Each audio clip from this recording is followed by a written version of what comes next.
Assalamualaikum warahmatullahi wabarakatuh. Selamat malam semua. Update penerusan daripada video yang kemarin ya. Dimulai dari segi fundamental terlebih dahulu. Untuk nanti malam itu fokusnya ada kepercayaan konsumen, itu diperkirakan ada sedikit peningkatan 108,7 menjadi 111,8 ya. Kemudian ada penjualan rumah yang diperkirakan ada sedikit penurunan, tetap waspada aja. Tetapi kalau misalkan dua data tersebut ya hasilnya adalah positif, ini kemungkinan akan ngedorong untuk indeks dolar menguat kembali. Tetapi kalau misalkan miss atau data yang keluar itu adalah di bawah daripada perkiraan dan di bawah daripada data yang sebelumnya, tentunya indeks dolar akan melemah dari segi time frame jangka pendeknya. Kemudian untuk besok dini hari ya, Rabu sekitar jam 2 lah, itu ada hasil rapat daripada FOMC, itu akan dirilis. Ini yang akan menjadi triggernya untuk minggu ini, dan diperkirakan volatility itu akan meningkat kurang lebih ya setelah jam 1 dini hari nanti ya. Tetap waspada aja pergerakan pair yang berhubungan dengan USD, terutama dari segi gold ya. Dari segi teknikalnya indeks dolar itu harga ini terkoreksi kembali ke bawah, tetapi yang mesti diantisipasi adalah kalau misalkan ini nanti lanjut ke dorong ke bawah, untuk zona pantaunya itu masih tetap belum ada perubahan. 106,44 maksimum adalah di 106,11 ya, tetapi di sini juga ada gap ya. Antisipasi aja kalau misalkan ini nanti dari segi triggernya, apalagi dari FOMC itu nanti adalah positif, indeks dolar ini akan menguat dengan cepat. Next targetnya adalah berada di 107,74 sampai dengan 108,07 ya. Tetapi saya lebih antisipasi kemungkinan sebelum FOMC rilis nanti di jam 2 dini hari ya, ini ada potensi kemungkinan akan sedikit kedorong koreksi ke bawah. Dan hati-hati di history low terdekat ya, kurang lebih di sini 106,57, sedikit waspadai di level area tersebut, mengingat level ini 106,57 ini berdekatan dengan support pertama weekly. Jadi kuncinya untuk minggu ini untuk indeks dolar ini masih tetap belum ada perubahan selama 106,11 ini dari segi daily close-nya masih belum mampu tutup di bawah level area tersebut. Masih ada potensi kemungkinan akan ada kenaikan, tetapi waspadai potensial terjadinya sideways dari segi time frame kecilnya. Selanjutnya untuk gold, pergerakan untuk gold itu dalam satu hari ya, di Senin kemarin itu volatility-nya sangat besar sekali. Dari titik high-nya sampai dengan low itu kurang lebihnya sekitar 1100 pip, dan untuk saat ini tuh potensi ada sedikit kenaikan. Tetap waspada aja mengingat batas konfirmasi bawah pivot yang berada di 2623 ini sudah di break dan sudah membuat konfirmasi, tetapi ringnya penurunannya ini masih terbatas ya, ketahan di level area punyanya Manli 2605 ya, dan harga ini kan sedikit ke reject ke atas. Ada dua level area penting untuk saat ini ya, selama zona tengah atau sebagai pivotnya, atau zona yang saya blok abu-abu kecil di sini di antara 2635 sampai dengan 2642 pembulatan. Kunci untuk pergerakan gold malam ini itu ada di gambaran saya ya, ada di level area tersebut selama 2641 maksimum. Dari segi time frame H4 body candlenya masih belum mampu tutup di atas level area tersebut. Waspadai zona bawah kurang lebih ya. Yang pertama, next targetnya kembali ke 2605 sampai dengan 2692 maksimum. Kalau kita lihatin di kirinya, di sini juga ada zona demand yang masih fresh, yang masih belum diambil ya. Tetapi kalau misalkan malam ini kehilangan level area 2641 dan harga ini bergerak ke atas, next target terdekat adalah di 2660 terlebih dahulu. Maksimum kemungkinan masih belum ya, ke 2674. Terkecuali kalau misalkan hasil daripada FOMC itu nanti dovish, tidak menutup kemungkinan ini akan bergerak cepat ke atas di antara 2660 sampai dengan 2674. Tetapi kalau misalkan hasil daripada FOMC itu adalah hawkish, hati-hati. Yang saya khawatirkan pergerakan yang sangat volatile seperti yang terjadi di hari Senin kemarin itu, terus terang saya masih khawatir akan terjadi lagi. Kalau misalkan itu terjadi, next targetnya sementara jangan jauh-jauh terlebih dahulu di antara 2604 sampai dengan 2591 ya. Jadi untuk kuncinya sekali lagi ya, kalau menurut gambaran saya itu di antara 2635 sampai dengan 2642 pembulatan ya, atau 41,72. Untuk penentunya, akankah gold ini lanjut ke atas atau lanjut ke bawah? Gambaran saya penentunya ada di sini. Jadi hati-hati aja, tetap waspadai. Volatility-nya itu sangat besar sekali ya tentunya.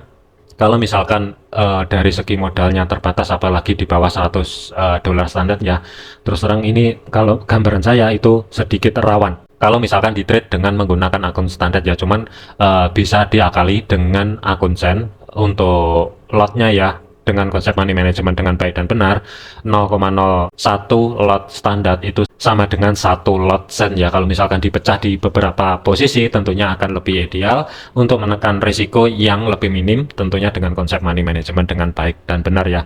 Jadi untuk zona pantaunya malam ini sampai dengan besok untuk gold ya, sebagai kuncinya kalau menurut saya itu 2635 sampai dengan 2641 atau pembulatan 2642. Kalau misalkan bertahan, hati-hati, next targetnya itu berada di 2605 sampai dengan 2691. Tetapi kalau misalkan kehilangan level area tersebut dan harga bergerak ke atas, apalagi didukung dengan pernyataan daripada FOMC, kalau misalkan itu dovish 2660, maksimum adalah di 2674 terlebih dahulu yang akan menjadi next targetnya.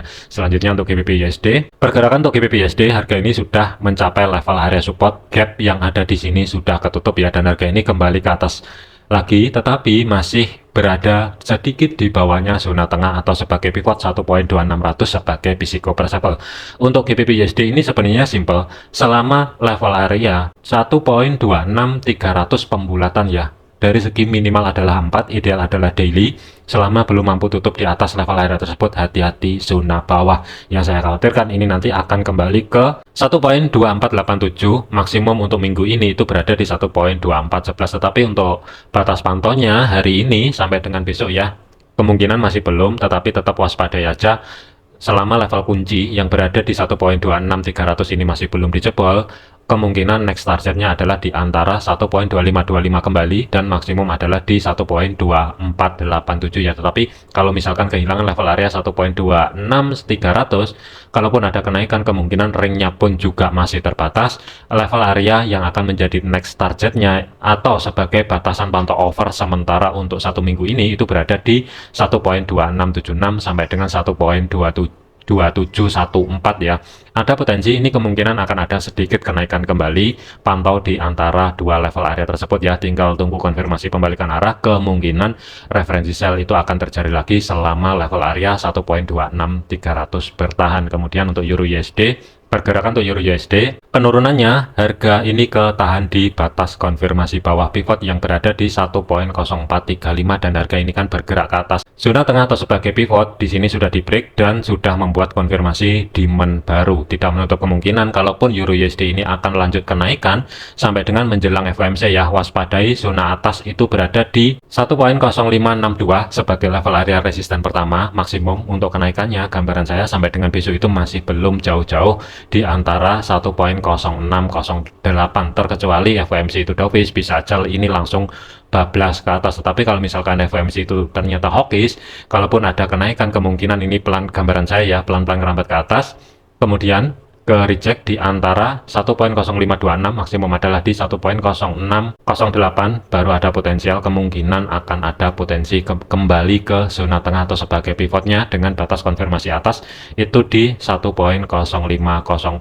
Tetapi kalau misalkan dijadikan untuk day trade terlebih dahulu ya, terus terang ini rawan karena harga ini sudah on track berada di tengah-tengah di antara batas konfirmasi atas pivot sampai dengan resisten pertama ya. Mending wait and see terlebih dahulu ya, tetapi saya masih ada gambaran sebagai level kuncinya selama daily close-nya masih belum mampu tutup di 1.0608, tinggal tunggu konfirmasi pembalikan arah. Referensi kemungkinan masih tetap cari ancang-ancang setup sell. Kemudian untuk AUD USD, pergerakan untuk AUD USD ini harga kembali lagi ke zona tengah atau sebagai pivot, dan penurunannya itu sudah break di level area history low minggu lalu yang berada di 0.6447. Setelah break di level area tersebut, harga ini kan kembali ke atas lagi, tetapi masih tetap bertahan di antara zona tengah atau sebagai pivot. Hati-hati, masih ada potensi untuk AUD USD ini bergerak sedikit ke atas. Kemungkinan kalau misalkan harga lepas dari 0.6507, next targetnya itu berada di 0.6527 sampai dengan 0.6543 ya, tetapi tetap waspadai di sini. Terkecuali kalau misalkan nanti harga ini nanti setelah break di level area tersebut, dari segi body candle-nya minimal adalah H1 sebenarnya kalau misalkan dijadikan day trade ya, tetapi kalau swing itu saya lebih prefer ke H4.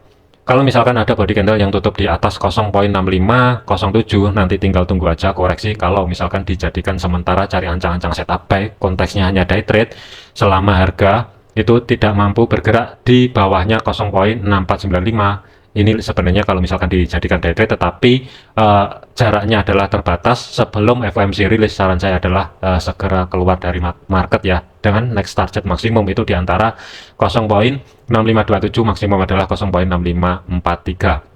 Kemudian untuk USD CAD, pergerakan untuk USD CAD ini spike ke atas dengan kuat ya, tetapi ketahan di level area resisten ke 2 weekly 1.4158 ya. Kemudian harga ini kembali turun ke bawah.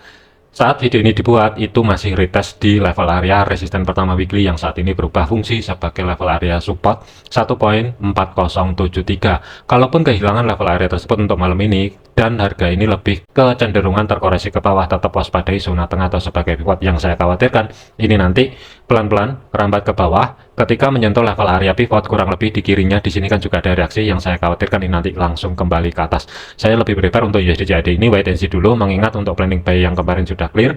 Kalaupun harga mau kedorong sedikit ke bawah ya, ada kesempatan sedekat mungkin dengan zona tengah atau sebagai pivotnya di antara 1.4037 sampai dengan 1.4016. Tinggal tunggu konfirmasi pembalikan arah. Lebih ideal cari ancang-ancang setup buy, tetapi hati-hati, jarak untuk stop loss ini agak sedikit lebar ya kalau misalkan dapat harga di atas. Tetapi kalau misalkan konfirmasi pembalikan arahnya itu nanti ada di bawah, tentunya ini cukup untuk ngedorong stop lossnya itu lebih minim, kurang lebih sekitar 35 pip, tetapi dari segi targetnya kembali ke history high minggu lalu 1.4101, ruang gerak 80 pip, dan maksimum targetnya 135 pip yang berada sedikit di bawahnya level area resisten ke 2 weekly. Kemudian untuk USD Swiss, pergerakan untuk USD Swiss, kenaikannya itu ketahan di batas konfirmasi atas pivot dan harga ini lanjut ke dorong ke bawah ya. Low terdekat yang berada di 0.88500 ini sudah di break, ada potensi kemungkinan juga sedikit ke dorong ke bawah. Tetapi sebagai level kunci untuk minggu ini masih tetap belum ada perubahan. Kalau misalkan harga ini tetap lanjut ke dorong ke bawah, pantau di antara dua level area 0.8826 sampai dengan 0.8800 sebagai Physico price level ya. Kalau misalkan terjadi konfirmasi pembalikan arah, saya lebih prefer cari ancang-ancang setup buy di USD Swiss, tetapi pastikan benar-benar ada konfirmasi pembalikan arah, entah itu doji hammer, bullish engulfing, atau konfirmasi pembalikan arah yang lain dari segi time frame H1 ya, khusus untuk day trade-nya. Lebih ideal lagi kalau misalkan nanti kedorong ke bawah ya, ini biarin dulu setelah terjadi konfirmasi pembalikan arah dan harga keluar dari zona yang diblok biru di sini, baru referensi buy ini kemungkinan akan aktif dengan jarak untuk stop loss itu adalah 35 pip dari segi targetnya 70 pip yang berada di batas konfirmasi atas pivotnya. Maksimum itu sedikit berada di bawahnya history high minggu lalu, ruang gerak sekitar 125 pip yang berada di bawahnya 0.8956. Terakhir adalah untuk USD Yen. Pergerakan untuk USD Yen, harga ini kedorong ke bawah. Zona yang saya blok orange di sini ini sudah di break ya, tetapi masih belum ada konfirmasi akankah dari segi time frame 4-nya nanti mampu tutup di bawah level area tersebut atau tidak. Kalau misalkan mampu tutup di bawah level area tersebut, kemungkinan akan lanjut ke dorong ke bawah yang akan menjadi next targetnya itu berada di 152.400 ya. Tetapi kalau misalkan harga ini ternyata dari segi time frame 4-nya belum mampu tutup di bawahnya 153.27, sedikit hati-hati. Yang saya khawatirkan ini nanti akan ada sedikit kenaikan dari segi time frame kecilnya, kembali retest di 153.700, dan ini yang akan menjadi penentunya nanti akankah terkonfirmasi ke reject di 153.700, harga turun ke bawah, atau kalau misalkan kembali di atas level area tersebut masih ada peluang menuju zona tengah atau sebagai pivot yang berada di 154.57 ya. Khusus untuk USD Yen, saya lebih prefer ya untuk saat ini itu saya lebih ke netral terlebih dahulu, karena pergerakannya ini kelihatannya kecil tetapi volatility-nya lumayan besar ya. Tetapi pantau aja sampai dengan besok. Kalau menurut saya, pantau di 152.400 itu yang pertama sebagai konfirmasi nanti kurang lebihnya H4 ya, akankah mampu tutup di bawah level area tersebut 153.27 atau tidak, nanti cek lebih lanjut. Kalau misalkan mampu, koreksi dari segi time frame kecilnya cek di 153.700. Kalau misalkan belum mampu bergerak di atas level area 153.700, masih ada potensi kemungkinan akan lanjut ke dorong ke bawah. Next targetnya 152.500 sampai dengan 152.400. Tetapi kalau misalkan yang saya khawatirkan ini nanti ya break ke bawah kembali ke atas sideways di antara pivot, ini terus terang saya masih khawatir ya. Jadi pantau aja di antara 154.57 sampai dengan 154.900 ya. Ini terus terang saya sedikit ragu ya untuk USD yen ini akankah nanti lanjut ke bawah atau kembali ke atas, ini terus terang saya masih ragu.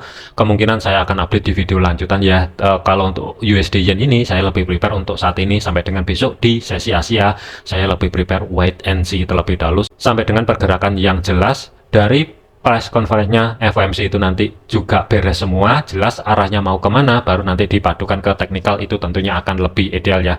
Oke, jadikan video ini sebagai referensi, jangan dijadikan sebagai patokan. Segala keputusan risiko menjadi tanggung jawab masing-masing ya. Sedikit hati-hati untuk minggu ini, market itu volatile sekali ya, waspadai aja. Jangan overload, jangan overtrade, tetap disiplin, gunakan stop loss. Terima kasih, sampai jumpa di video yang selanjutnya.